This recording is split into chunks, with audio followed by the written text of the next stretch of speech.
Hello, and welcome to the Killing Zone podcast. If you've been here before, welcome back. If this is your first time, welcome. My name is Lindsay, and I like to dive into the strange and unknown.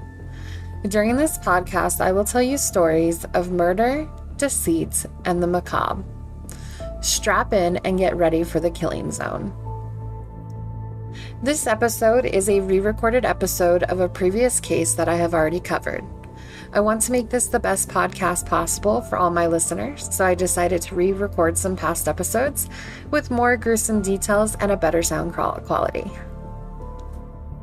On today's episode, we will be discussing the tragic story of 10-year-old Jessica Ridgeway. Warning: some of the contents in this podcast are graphic and not suitable for all listeners. Listener discretion is advised.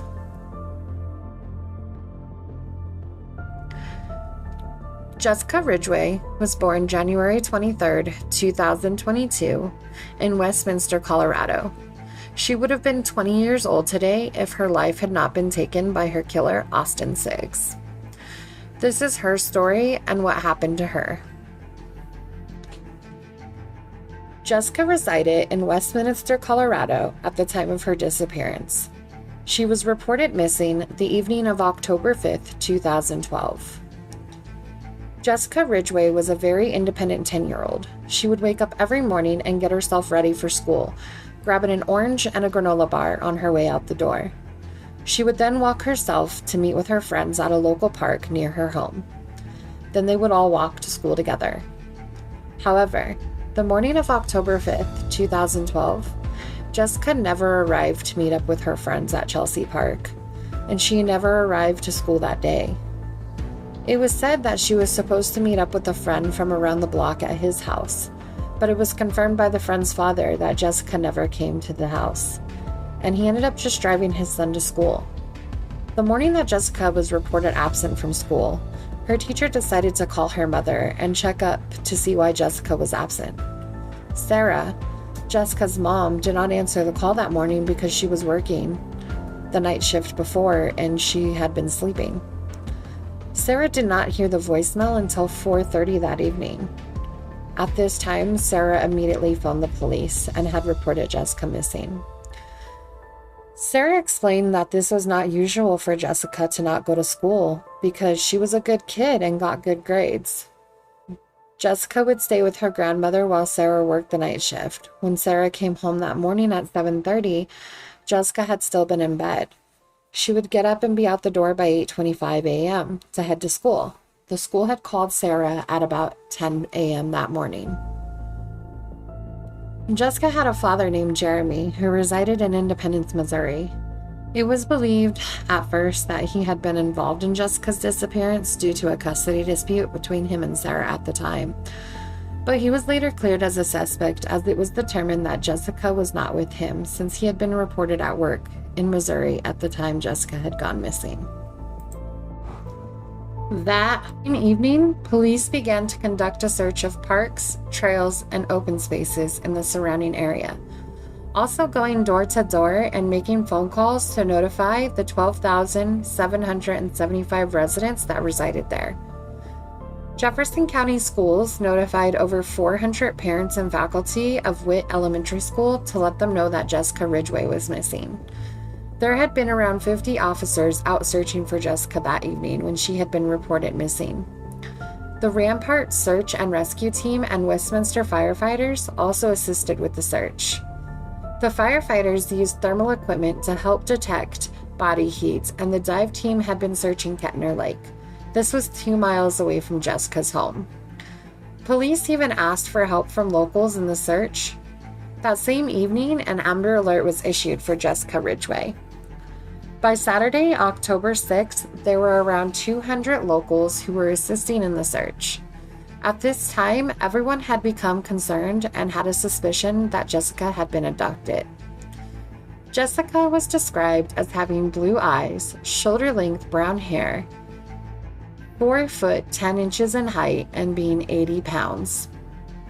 She was last seen wearing blue jeans, a black puffy jacket with a pink lining, purple glasses, and black boots with pom-poms on them. By October 7th, the number of people searching for Jessica had grown to over 500 people. On that Sunday, October 7th, Jessica's backpack was discovered 6 miles away from her home in Arvada, Colorado, at a park there. In her backpack were her purple glasses and a water bottle with her name on it. A local bystander had found her backpack and reported it to the police. Upon this discovery, police decided to release more photographs and a short home video of Jessica so that the public could see her distinguishing features. The police also collected DNA evidence from the backpack in hopes that it would help them find the person who took her. On Wednesday, October 10th, was when Sarah and Jeremy's worst nightmare became a reality. The search party had made a gruesome discovery in Patch Ridge open space, just a mile from where Jessica's backpack had been found. They had discovered 10-year-old Jessica Ridgeway's dismembered body. Her body was discovered around 5 p.m. that evening near an abandoned mining shack. During a press conference, police stated that this had turned from a search for Jessica to finding the monster who abducted her and bringing them to justice. They felt it may have been someone close to Jessica that took her. But on October 23, 2012, there was a breakthrough in the case. The police received a call from Mindy Siggs. She was in tears and told police that her 17-year-old son, Austin Siggs, had confessed to the kidnapping and murder of Jessica. Mindy Siggs was questioned by dispatch how she knew that her son had killed Jessica. She responded, "He confessed to killing her." When dispatch asked her exactly what Austin had said, her response was, "He did it. He gave me the details and her remains are in my house." Austin Siggs also spoke to dispatch at that time and gave a chilling confession to his crime. The following audio is a reenactment of the conversation between Austin Siggs and dispatch. Can you tell me what is going on right now, or how you're feeling, or how did this come about?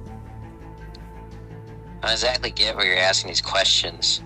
I murdered Jessica Ridgeway. Okay. I have proof that I did it. There is no question. You just have to send a squad car down here, and I will answer all the questions that you want to ask, or anyone that wants to ask. As soon as you got to get down here. What part of the house are her remains in? In the crawl space.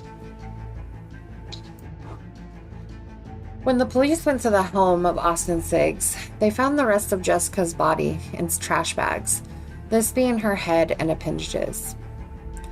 Austin Siggs was born January 17, 1995 in Westminster, Colorado. Siggs lived with his mother, Mindy Siggs. He had an unusual interest dating back to the age of 12 when his stepmother took him for treatment over extensive viewing of violent pornography. Siggs was the victim of bullying. He later dropped out of high school and ended up earning the equivalent diploma. He had always been interested in death and mortuary science and told his brother that he was going to take a community college class in mortuary science. This college class is what helped him to learn how to commit murder undetected. In May 2012, just 5 months before he would take the life of Jessica Ridgeway, he attacked a jogger with a homemade chloroform in Westminster Park.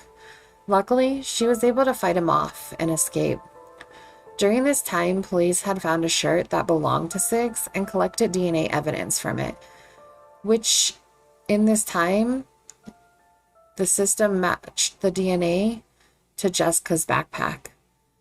Before he decided to kidnap and kill Jessica, he had practiced binding his own mother using zip ties. When his computer was apprehended, it was discovered that he had child pornography. His mother even confirmed that she had found child porn on his computer back in 2008. There were noticeably obvious signs indicating that Siggs was disturbed and could be a danger, but no one paid attention to these signs until it was too late. There was, however, one person who did pay attention. Siggs' neighbor called a tip line to inform the police that she felt Siggs may have been involved in Jessica's disappearance. She told them how he was fascinated with death. Siggs had his DNA evaluated against the shirt and the backpack, but it did not match, so police had cleared him at the time. Let's take a break and listen to a word from our sponsor. When we return, we will discuss the gruesome details of this case and the fate of Austin Siggs.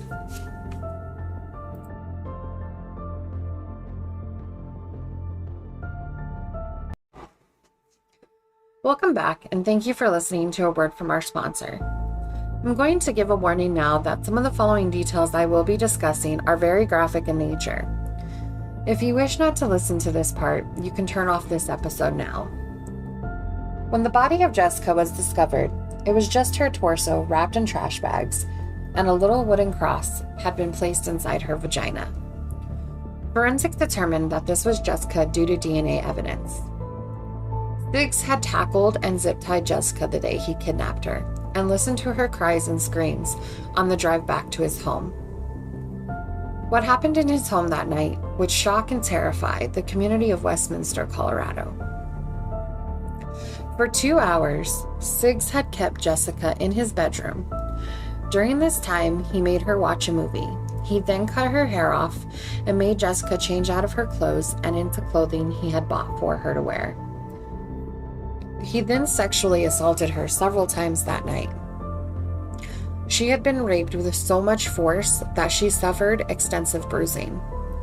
When Siggs was done with Jessica, he then made her face the wall while he attempted to strangle her with zip ties. The zip ties cut into his hands because he did not have enough leverage. This was when he began to strangle her with his bare hands until she stopped breathing. He then put Jessica under boiling hot water in his bathtub to ensure that she was not breathing any longer. According to the arrest affidavit, this sexually aroused Siggs. He used a sawzall to remove her hands and one of her feet. When he removed the hands, he cut them into little pieces and began flushing them down the toilet. He then cut her entire body into pieces, placed those pieces in trash bags, and stuck them in his pool house.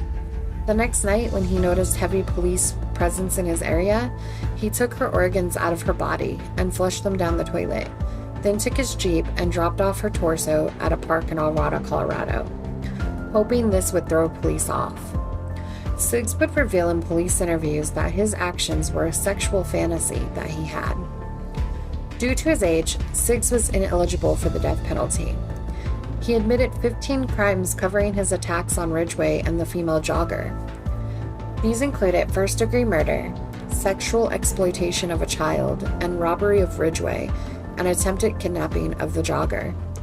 The crime of murder carried a mandatory life sentence with parole after 40 years.